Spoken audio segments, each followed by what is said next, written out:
In this video, I want to walk us through how we can analyze conflict in a novel. So your goal by the end of this video is to describe and explain the conflict in a novel and story, the novel you're reading. So we've gone through what conflict is. You can review that video and those notes if you need to. And we're going to be working on a chart that looks something like this. Um, we're going to include the title of our novel, the type of conflict, whether it's internal or external, who it's specifically versus, so a more specific conflict type. So this might be person versus society, person versus self. What the exciting force is, where does this problem start? And then, depending how far you are through your novel, you're going to explain the problem. Have you reached the climax of the problem yet? Have you reached the resolution? What do you think might happen if you haven't gotten that far? What predictions might you make on how the conflict will play out? I'm going to use an example from Aidan Thomas's Cemetery Boys. This is a story about a Hispanic community in LA. It is a fictional community because everyone here can summon spirits and connect with the dead.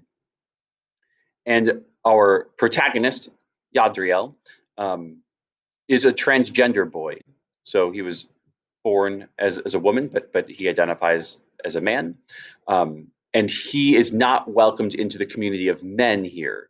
So if you take a moment, please read this exchange between Yadriel and his father Enrique. When you're done reading, unpause it and we'll continue. So if I'm looking at this example, the very bottom here is when Enrique, Yadriel's father, shouts at him, "You stay here with the rest of the women," which shows that the dad does not accept Yadriel's identity. This is an external conflict because Yadriel can't control his dad and his dad can't control his son.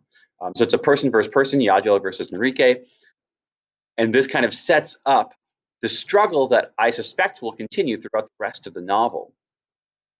I've then taken this and completed this chart based on what I know so far. So, sorry, I'm trying to get my head out of the way. We have Cemetery Boys. This is an external conflict, and we know this is a person versus person conflict between the son and the father. I used the exciting force, the part I circled on the previous page, to zone in on where I think this problem is first very evident in the novel. The "you stay here with the rest of the women" from page 27.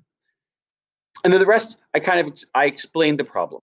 I have not yet reached the climax of the story nor the resolution. However, I suspect, although there will be problems, I suspect in the end, um, the father and son will come together and there'll be some type of resolution between them in a positive fashion. This is what you will be filling out for your novel. So it doesn't matter how far you've got, you should at least be at the exciting force. Many of you have probably reached the climax of your novel by now and perhaps even the resolution. So we're going to fill this in. It might be some prediction that you're going to make, but you can definitely label your novel, the conflict type, be more specific, whether it's person versus self, person versus nature, person versus technology, person versus society, whatever your major conflict is. Or you can pick a minor conflict if you'd like. You're going to explain the exciting force when the problem begins, when it's obvious that there's a problem in the story, and explain that problem as best we can. This is how we'll be reading for conflict.